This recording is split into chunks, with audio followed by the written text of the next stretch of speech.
How's it going, guys? And welcome back to BL3's Forgotten, the series where I take a look at underused and not often talked about pieces of gear to determine whether or not they deserve to be remembered within the modern meta of the game or should be left behind and forgotten. And today we are taking a look at the Wedding Invitation. If you'd like to farm the Wedding Invitation for yourself, you have a couple of different methods to go about it, but before any of that, you gotta make sure that you have the Broken Hearts Day event enabled from the menu. After that, you can either get it from the event tab after breaking 100 hearts, but this is only able to be completed once per character. Luckily though, the Wedding Invitation is able to drop from the golden loot hearts, and there's a couple different areas in which these can be easily farmed, such as the Slaughter Shaft, Varash's Canopy, or my favorite, the Scrap Trap Nest. But really any high density mobbing area should do good, and you should probably be able to get yourself one pretty quickly. The Wedding Invitation is a legendary Jakob sniper rifle with completely locked parts, notably being locked to incendiary damage. It also is unable to roll with any splash damage focused anointments. The Wedding Invitation has some pretty unique effects, and all of them activate on crit. The main projectile will explode on crit, dealing incendiary splash damage, but will also ricochet one cryo projectile at a nearby enemy. However, that's not all, because a bullet will also be returned to your magazine. The Wedding Invitation never had a direct buff to itself, however it did benefit from the overall 20% weapon damage sniper buff. The Wedding Invitation, a gun that I know probably a majority of you that have been around since at least the early days of the game know very much about. This was an incredibly popular gun, and it was used constantly by everyone on every build. It was just fucking everywhere. There was just some Wedding Invitation fever going on. This thing was pretty much the Wii of Borderlands 3. Everyone wanted one, but the supplies were very limited, as you could only get it through the event at the time and not through the loot hearts. But let's talk about why this was so popular and why it fell off as hard as it did. Because not only was this thing just incredibly fucking strong, genuinely broken by the way, on release the Wedding Invitation was just fucking disgusting, like actually just one of the best guns in the game at the time. But it was incredibly fun, and Jakob's was really lacking in sniper variety and just power in general at the time. When this gun released, we had the Ice Queen, the Hunts, the Monocle, and the Headsplosion, and that was it. And the Monocle was pretty shit, and the Headsplosion was like just alright. So there really wasn't many options in the class, and then comes the Wedding Invitation just dick swinging, fucking ready to rumble. And rumble it did. This thing was practically the top of the meta up until DLC 2 came out, which not only just gave us a lot more options in the Jakob sniper category, but also raised the level cap. However, this didn't quite stop people from getting their Wedding Invitations. And while some of the snipers in DLC 2 were on par, if not better than the Wedding Invitation, as I said, the Wedding Invitation wasn't just strong, but it was really fucking fun, and it really hadn't been dethroned quite yet. But as it went more and more time being unavailable and more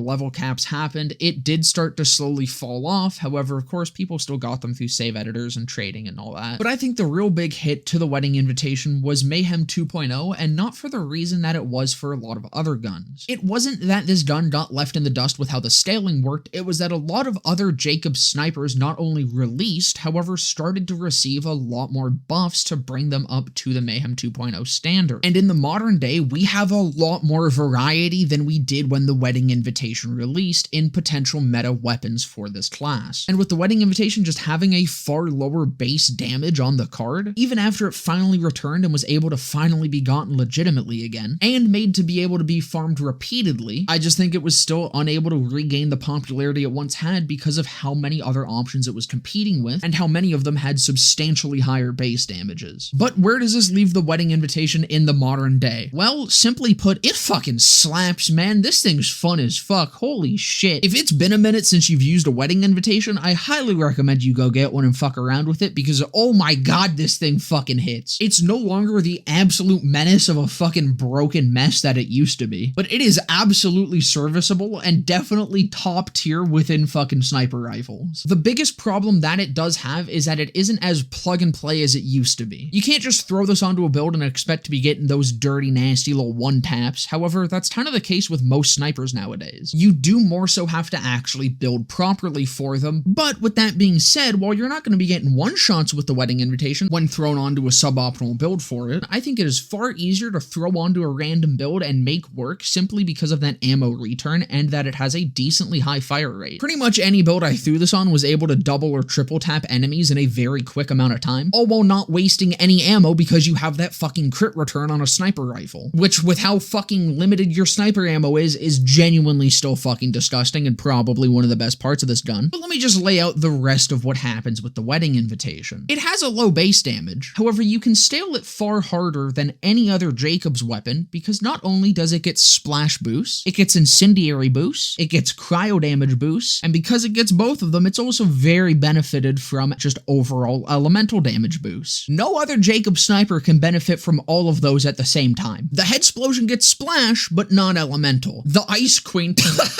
as if anyone's fucking using that shit, gets one source of elemental, but nothing else. But again, while it has a very low base damage, it genuinely doesn't matter when you're running this on a build that's like maximizing the potential that this thing has, and it will still just fucking pop anything you point it at. In short, the wedding invitation entered the scene at a very good time as a absolute fucking powerhouse, but due to the length of time that it was just completely unavailable for, and with all the other changes in sniper releases between when it was first available to when it was finally available again, the wedding invitation kind of just fell to obscurity. But just because it fell to obscurity doesn't mean that this thing is bad, and it's actually quite the fucking opposite. While not as crazy strong as it once was, I do still believe that this is an absolute top tier sniper rifle, and when you really maximize it, this thing can pump out some insane damage. And not only that, it's just fucking fun as hell. But that's about do it for this one. I hope you guys enjoyed. If you did, definitely consider leaving a like, comment, subscribe, all that. Down in the description will be a link to my Twitch channel where I'll be live right after this video goes up, and just below that is a link to my Discord server where you can come and join and hang out. But with that all being said, I hope to see you guys in the next one.